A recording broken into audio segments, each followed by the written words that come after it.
Hello friends, good morning. আমার চ্যানেলে তোমাদের সবাইকে ওয়েলকাম। আবার আজকে একটা নতুন ব্লগ নিয়ে এসে গেছি।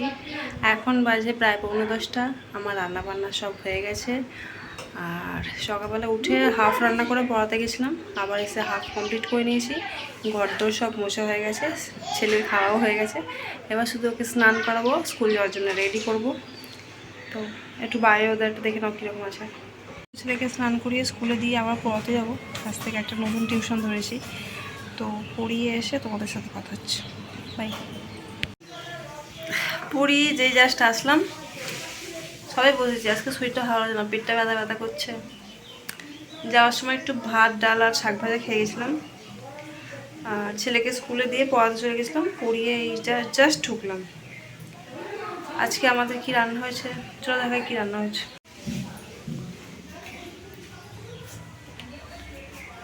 এই যে আলু ভাজা করবো খাওয়ার সময়, আলু কেটে রেখেছি।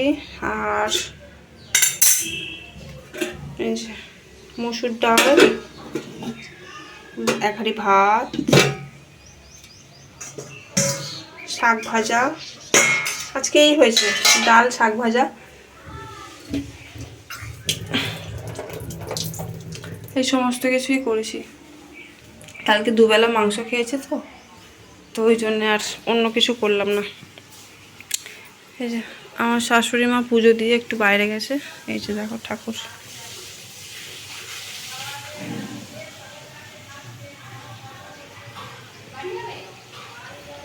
আজকে যেহেতু বৃহস্পতিবার, পুজো হয়ে গেছে।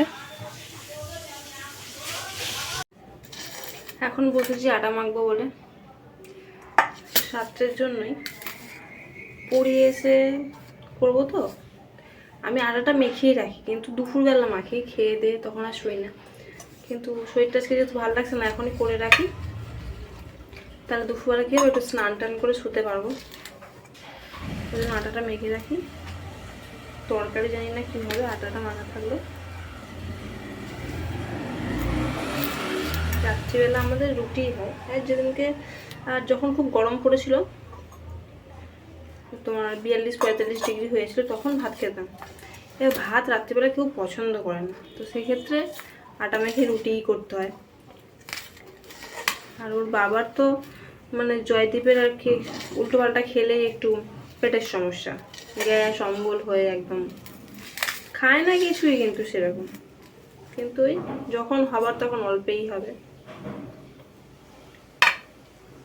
তো এই রাত্রিবেলা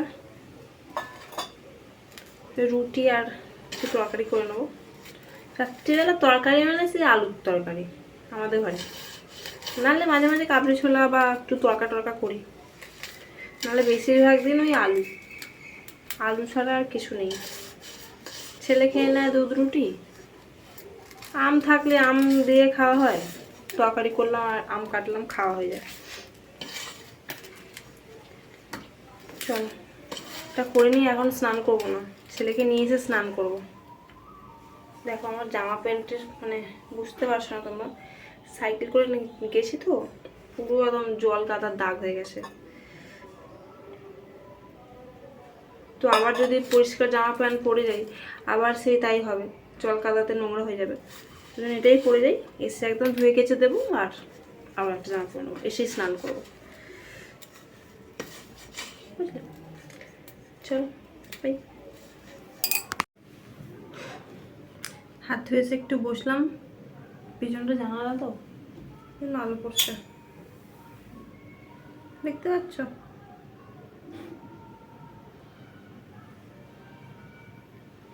আমাদের সামনের একটা ক্লাবে না রবিবার দিনকে রক্তদান শিবির আছে। আগের বছর কী হয়েছিল, আমি আর কি আমার হাজব্যান্ড রক্ত দেয়, তা আমি ওর সাথে মানে ছোটবেলা থেকে ইচ্ছে যে আমি একবার রক্ত দেবো। আর সামনের বছর জেদ করে আমি গিয়েছিলাম যে না আমি দেবো, কিছু হবে না। এবার ঠিক আছে গেছে, নাম টাম লিখিয়েছি। ওর ও প্রথমে ও দিয়েছে, বলছে ঠিক আছে তুমি দেখো আমি দিচ্ছি, আর তারপর যদি তোমার মনে হয় তুমি দেবে। আর ঠিক আছে তুমি যাও। প্রেসার টেসার চেক করেছে, যা যা সব কিছু করে ফর্মালিটি সব করেছে। তারপরে ও গিয়ে বেডে শুয়েছে, হাতে লাগিয়েছে সিরিঞ্জটা, রক্ত দিচ্ছে। আমি দাঁড়িয়েছিলাম, ওর মাথার কাছে দাঁড়িয়েছিলাম। হঠাৎ করে আমার শরীরটা এমন অস্থির হয়ে মাথা ঘুরতে শুরু করলো, আমি এত বছরে আমার কোনো দিন ওরকম হয়নি। মাথা ঘোরে, হালকা ঘোরে, শুয়ে পড়ি, ঘরে থাকি, ব্যাপারটা আলাদা। কিন্তু মানে সে এমনই মাথা ঘুরলো, মানে সেই বসতে পারছি না, দাঁড়াতে পারছি না, শরীর অস্থির করছে। সবাই তো মানে সবাইকে নিয়ে ব্যস্ত, বুঝতেই পারছো, একটা রক্তদান শিবিরে যেটা হয় ক্যাম্পে। এবার আমি একটা সাইডে গিয়ে বসলাম, তো বসেছি, আমাকে অস্থির অস্থির করছে বলে একজন জল দিল। জল দেখে তারপর দেখছি যে আমার অবস্থা খুবই খারাপ, সত্যি খুব খারাপ অবস্থা ছিল, মাথা এত ঘুরছে এত ঘুরছে। তারপরে নিয়ে গিয়ে যেখানে সব পেশেন্টদের বসার জায়গা করেছে, মানে নিচে আর কি পেতে দিয়েছে, বলো না, গদি টাইপের পেতে এরপর চাদর বিছিয়ে দিয়েছে, কারণ অসুস্থ লাগলে সে বসতে পারবে। সেইখানে আমি শুয়েছিলাম, আমাকে নিয়ে গিয়ে শুইয়ে দিল। তো আমাদের যে মানে বালির আর কি এমএলএ আছে, রানা চ্যাটার্জি, উনি এসেছিলেন, ওনাকে ইনভাইট করা হয়েছিল, উনি এসেছিলেন। উনি তো ডক্টর, চাইল্ড স্পেশালিস্ট, তো উনি এসেছিলেন। তারপরে উনি দেখলেন আমার পাশে যতক্ষণ আমি শুয়েছিলাম, আমাকে কী করেছে, একটা চেয়ার দিয়ে পা দুটো ওপর করে আর এরকম শুয়ে পা দুটো ওপর করে রাখা হয়েছিল, মাথাটা এমনই হচ্ছিল। উনি পাশে বসে সমানে হাতটা এরকম ধরে বসে আছে, আর সবাই ছবি টবি তুলছে, এরকম একটা ব্যাপার, মানে কীরকম লজ্জার ব্যাপার ভাবো। আর যা হয় যে উনি একটা এমএলএ, তো এরকম ছবি টবি তুলেছে। তারপরে তো আস্তে আস্তে আস্তে আস্তে কমলো, উনি বসেই আছেন এরকম হাতের পাশটা ধরে বসে আছেন। আমাকে বলছে যে একটু সুস্থ লাগছে, আমি বলছি হ্যাঁ। বলছে তুমি কিন্তু আজকে রক্ত দেবে না, বাড়ি চলে যাবে। যে হ্যাঁ হ্যাঁ আমি দেবো না। ওখানে সবাইকে বলছে যে এই দেখ, এর থেকে কিন্তু কেউ রক্ত নিবি না। তো ব্যাপারটা এতই লজ্জাজনক, যা হয় মানে বাইরে গিয়ে একটা কিছু হলে বুঝতে পারবো, মানে একটা নিজেদের এম্বারেস লাগে যে না ইস, আমি এরকম করে মাথা ঘুরে পড়ে যাবো, 5টা লোক দেখবে, কিন্তু ইচ্ছে করে তো আর করিনি। আর তারপরে ওরকম শুয়ে আছি, আর তখন জয়দীপের রক্ত দেওয়া হয়ে গেছে, সবাই তো আমাকে ভিড় করে দাঁড়িয়ে আছে। এবার জয়দীপ উঠে বলছে যে কি হয়েছে, তখন একজন বলছে কি তোর বউয়ের মাথা ঘুরে গেছে, দেখ তোর বউ ওখানটা, তোর বউকে শুয়ে রাখা হয়েছে। সে তো বেচারা দুধ ফুট কিছু খায়নি, সঙ্গে সঙ্গে রক্ত দিয়ে উঠে একটু বসেও নি, আগে আমার কাছে এসছে, আমাকে নিয়ে অস্থির হয়ে গেছে, তোমার কী হলো, তোমার কী হলো। তারপরে আবার একজন কি করছে, সেই দেয় না গলাতে উত্তরীয় পড়া একটা ব্যাচ দেয়, তো একজন কি করছে, পার্টির লোক, উনি কী করছেন সেটা খুলে আমাকে দিচ্ছেন, বলছেন আর এটা আজকে আপনার পাওনা। বলে তারপরে একটু কিছুক্ষণ আবার বসে একটু জল টল খেয়ে আবার জয়দীপকে সাথে করে নিয়ে ঘরে এলাম। জয়দীপ বলছে আমাকে ধরতে হবে না, আমি তোমাকে ধরে ঘরে নিয়ে যাচ্ছি। ঘরে নিয়ে আসতে সে কী হাসাহাসি। তারপরে এবছর আবার হচ্ছে গিয়ে রবিবার আছে ওইখানেই, আমি বলছি যে কি যাবো, বলছে আর যেও না, গেলে ওইখানকার লোক এবার আমাকে মারবে, যে দেখো বউটাকে আবার নিয়ে এসেছে। আচ্ছা আমি বলবো যে বড় বাড়িতে খেতে দিচ্ছে না, রক্ত না দেওয়ার দেয়ালে, বলছে হ্যাঁ তারা তো সব নারী নির্যাতন কেসে আমাকে জেলে ঢুকিয়ে দেবে। আচ্ছা যাও ঢুকে যাও, তো তোমার সাথে ঝগড়া করো, সে তো সেই রিভেঞ্জটা এইভাবে নেবো। আসলে পারি না, আমার প্রেশার কিন্তু লো না, আপ ডাউন করে, কিন্তু সেবারে মনে হয় আমার কি দেখে প্রেশারটা একদম ফল্ট হয়ে গেছিলো, ওই জন্য মাথা ঘুরে পড়ে গেছিলাম। আমি নিজেও তো চাই না যে বাইরে কোথাও কি অসুস্থ হয়ে যেতে, তোমরাই বলো।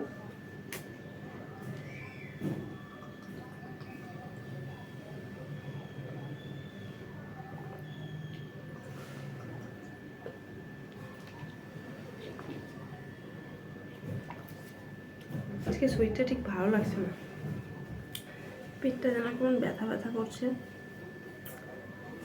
আবার মেক করে আসছে, আমার ছেলে ছুটির টাইমে ডেলি মেক করে আসে, সেদিনকে আমার আনতে কি কষ্ট হয়েছে না, কি বলবো তোমাদের। দাঁড়াও, মা ফোন করছে।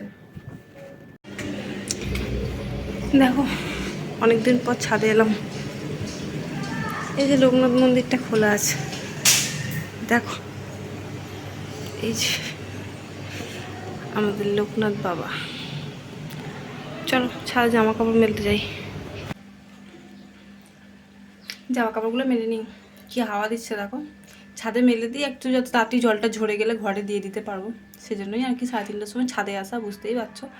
নাহলে আমি ছাদে জামা কাপড় মেলতে আসি না, ওই ঘরেই মেলে দিই। কে ঠেঙিয়ে ঠেঙিয়ে আসবে 4তলা, বাবারে বয়স্কদের মতন হাঁটুতে ব্যথা করে,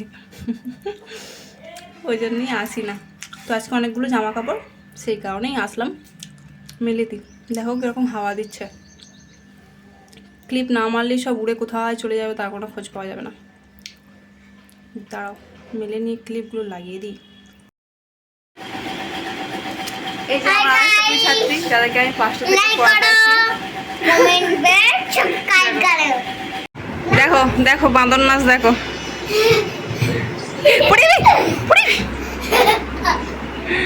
এখন পড়তে বসাবো, এখন বাজে রাত্রি 9টা, কিন্তু কিছু করার নেই, কী করবো। আমি তো সবে মাত্র পড়িয়ে আসলাম, এসে একটু বসলাম, একটু টিভি দেখছিলাম। এই ওকে একটু হোমওয়ার্কগুলো করিয়ে নিই। এই যে দেখো হোমওয়ার্ক করতে বসেছি, পড়াগুলো একটু করে নিই। ওইদিকে প্রেসারে ভাত বসিয়ে দিয়েছি, কারণ বললাম না একটু পেটটা খারাপ, ভালো লাগছে না। আর ওর বাবারও তাই পেটে ব্যথা করছে। আর ডাল সেদ্ধ, আলু সেদ্ধ, কচু সেদ্ধ আর ভাত করে নিয়েছি। এরারে ঠাম্মা রুটি করছে, ওর শাশুড়ি। তাই তো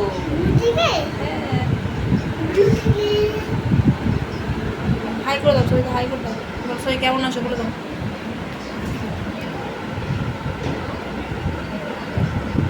হ্যালো ফ্রেন্ডস, গুড মর্নিং। কালকে ব্লগটা আর শেষ করতে পারিনি, কালকে একটু কাজ ছিল, তারপর ছেলেও বিরক্ত করছিল। আজকে স্কুল যাওয়ার জন্য রেডি হয়নি, এখনো করছি। তো ওকে দিয়েছে, কথা বলছি। গুড মর্নিং, তোমরা সবাই কেমন আছো? বল আমি স্কুল যাচ্ছি। বাই বাই করে দাও সবাইকে। Bye bye. ছেলেকে স্কুলে দিয়ে পড়িয়ে চলে এসেছি। এখন এই ঘরে কিছু বাসন কুসন আছে, মাজবো। আলু কাটা আছে, ভাজবো। আজকে কিছুই রান্না করছি না। কালকে বলছিলাম আমার পেটে ব্যথা, তা আমারও পেটে ব্যথা, জয়দীপেরও তাই। তো আজকে ভেবেছিলাম ডিম করব, তো জয়দীপ বললো যে ডিম করতে হবে না, ডাল আলু ভাজা করো। তো ডাল আলু ভাজাই করবো। ভেঙে গেল কিনা দেখছি, এই সবে কিনেছি। চুলে না একটা ক্লিপ হয় না। তো বাসনগুলো মেজে নিয়ে আর আলুটা কেটে দেখি ভেজে রাখতে পারলে ভেজে রাখবো। আবার ছেলেকে আনতে যেতে হবে, তো কিছু জানি, শুধু ভাত হয়েছে, ডালটা সেদ্ধ করা আছে। দেখি আলুটা ভেজে ডালটা ফোড়ন দিয়ে দেবো, হয়ে যাবে। কি গরম দেখো। বৃষ্টি হচ্ছে তোমাদের 2 দিন বললাম, আর বৃষ্টির দেখা নেই। আর বৃষ্টি না হলে দেখছো কীরকম গরম। ভাতের হাঁড়িটা তুলি, দাঁড়াও। ভাতের হাঁড়িটা সে উপর করে গেছিলাম। ও আজকে আমি ছেলেকে স্কুলে দিতে যাইনি, আমি নিচে নামছি, দেখি তোর বাবা এসছে খেতে। তোর বাবা বললো যে দাও আমি দিয়ে আসছি। তোর বাবাই দিয়ে এসছে, আমি যাইনি, আমি পড়াতে চলে গেছিলাম। আসলাম, সেই এবার টুকটাক কাজগুলো করে নিই। আজকে শ্যাম্পু করব,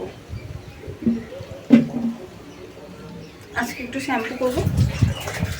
ভাবলাম শ্যাম্পুটা নিয়ে আসবো, আনতে ভুলে গেছি। বাবাকে বলে দিয়েছি শ্যাম্পুটা নিয়ে আসতে, পরে করে নেবো। এখন এই কাজগুলো সেরে নিয়ে আর বাবাইকে আনতে যাব। চলো আজকে ব্লগটা এখানেই শেষ করছি। আবার কালকে একটা নতুন ব্লগ নিয়ে আসবো। তোমাদের ভালো লাগলে প্লিজ লাইক, কমেন্ট আর সাবস্ক্রাইব করে দিও চ্যানেলটা। বুঝতেই পারছো, তোমরা প্লিজ আমাকে সাপোর্ট করো। আমি নিশ্চয়ই নতুন নতুন ভিডিও আরও নিয়ে আসবো। বাই।